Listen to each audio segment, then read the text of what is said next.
Hi, welcome back to Online Broadcast Blueprint. I'm Jeremy. And before you even start an online radio station, let's talk about this.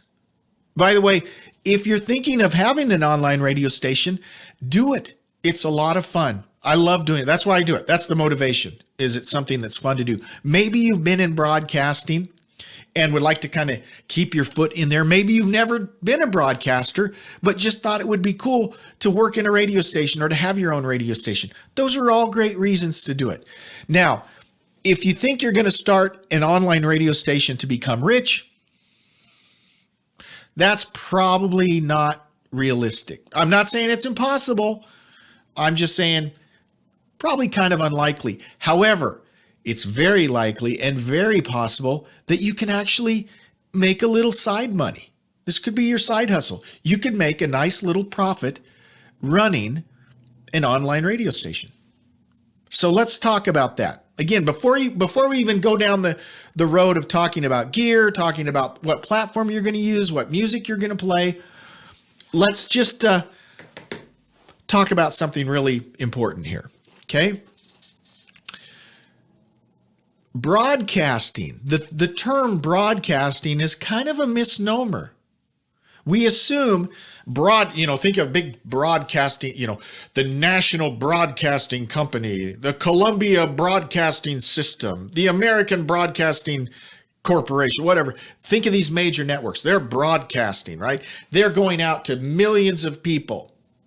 So yeah, you could say that is broadcasting. But in reality, especially today, the successful broadcasters, whether they're podcasters or internet radio broadcasters or social media influencers, the successful ones are narrowcasting. And what do I mean by narrowcasting? Narrowcasting means you cannot be all things for all people. So you need to decide, who am I trying to reach? And when I say who am I trying to reach, I'm not talking about what group of people. I'm talking about down to the person. If you in your mind can picture your typical listener, who are they? What are they? Where are they? Okay? You're narrowcasting. And it might seem counterintuitive, but your best chance of being successful with an online radio station is to drill down, to find a niche. You're never going to be all things to all people. Well, I want a station that everyone can listen. It ain't going to happen. It won't happen. Okay? You have to drill down.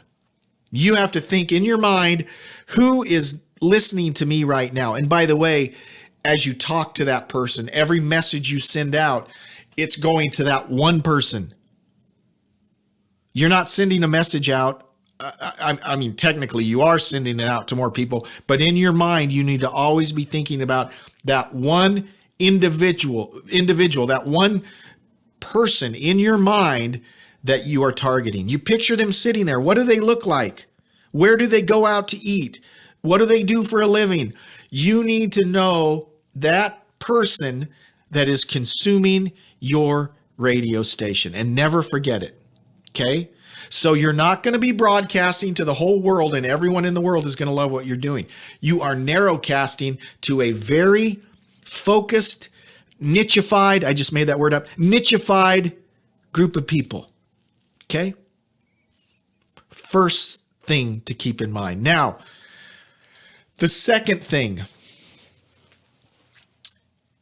and this I really think in my vast experience, I've done online radio for a year now, but in my vast experience, I just learned this. It was like an epiphany, right? I mentioned in my last video, I started my first station about a year ago, Classic Guitar Rock. And I did what most people who start a station do. They're playing this music that they think is really cool and everyone's going to love my cool music. Well, guess what? There's 50 million stations playing the exact same music you're playing. What sets you apart? Why are they going to listen to you instead of one of the other 50 million stations playing classic rock? What's going to set you apart? Well, here's the epiphany that I had. Last November, I started another station for a very rural area in western Montana and North Idaho. This is an area that doesn't have any, you can't even pick up radio stations there. It's literally in the mountains, in the middle of nowhere. It's beautiful, but there ain't no radio there. Okay? You can maybe get some scratchy radio from Spokane over the mountain if the skip is working, but usually you can't pick up much radio. And no one really caters to them. So I thought, I'm going to start this little station. And again, my motivation was fun. It was fun. I was going to do it for fun.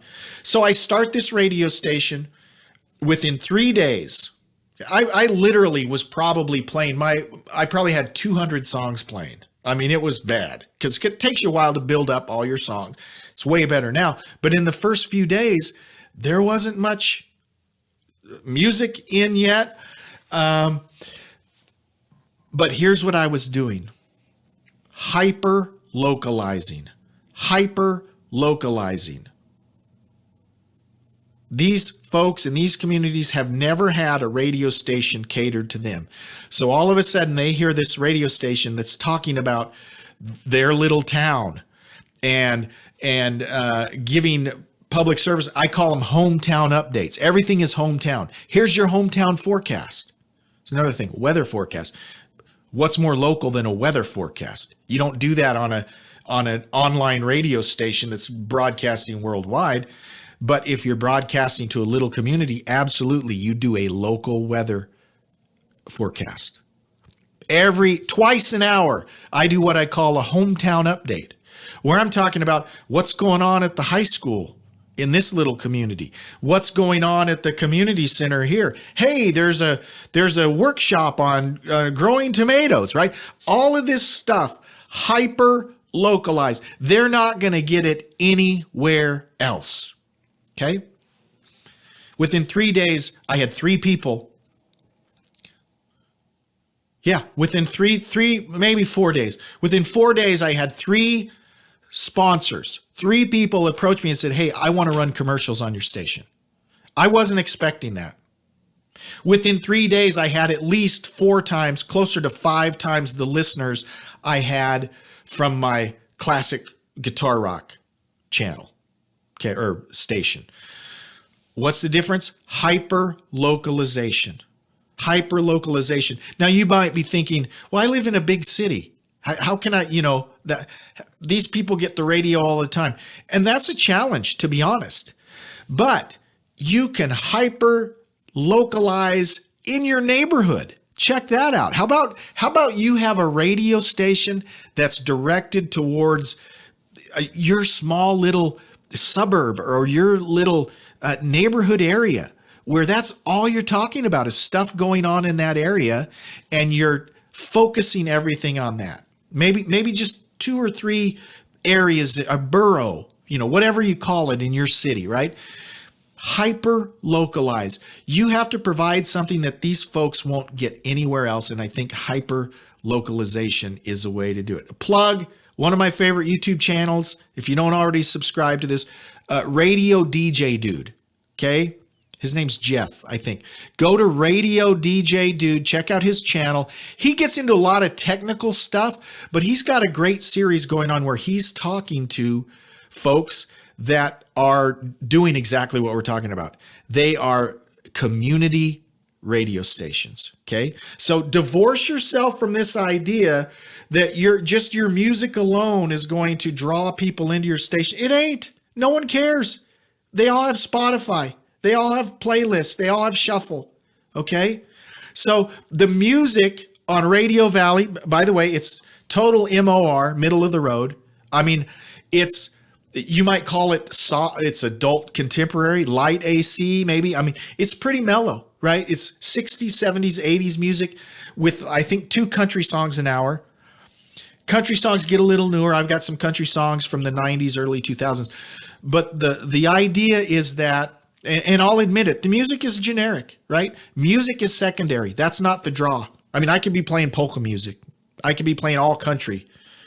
Now, I'm not going to be playing hard rock. I'm not going to be playing metal, because the folks that are listening, and I already know this, most of my listeners are female, and many of them are in their 50s, 60s, 70s. So I'm not going to alienate them with my music. Again, the focus isn't the music.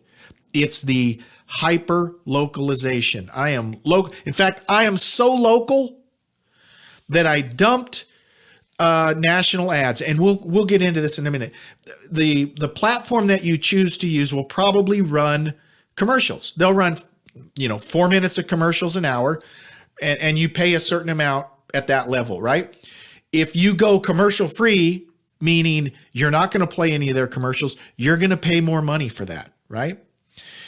Right out of the gate, I decided I'm going to be hyper local. I'm not going to play any national spots. I ain't going to play Home Depot ads. I'm not going to play Allstate ads.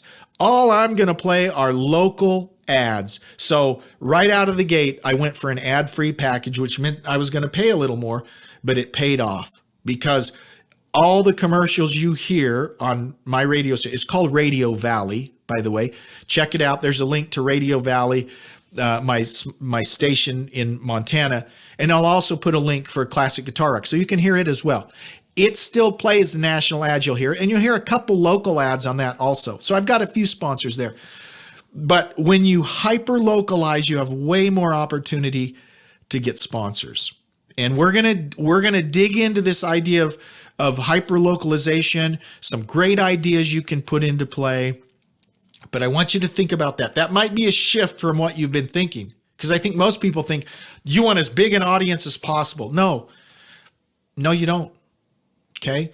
I mean, obviously you want a lot of listeners, right? But you're not going to get a lot of listeners if you're thinking the world is your oyster, right? You need to make your neighborhood your oyster, or maybe the 4 neighborhoods in your area your oyster. You'll be way more successful, and the chances of being profitable are way up. What do you think? Leave a comment, agree, disagree. I'd love to hear what you think. And we're going to dig into this a lot more. When we get together next time, we're going to talk about some platforms you might want to look at and things that will be helpful for you as you get started. Thanks so much. We'll see you later. Bye-bye.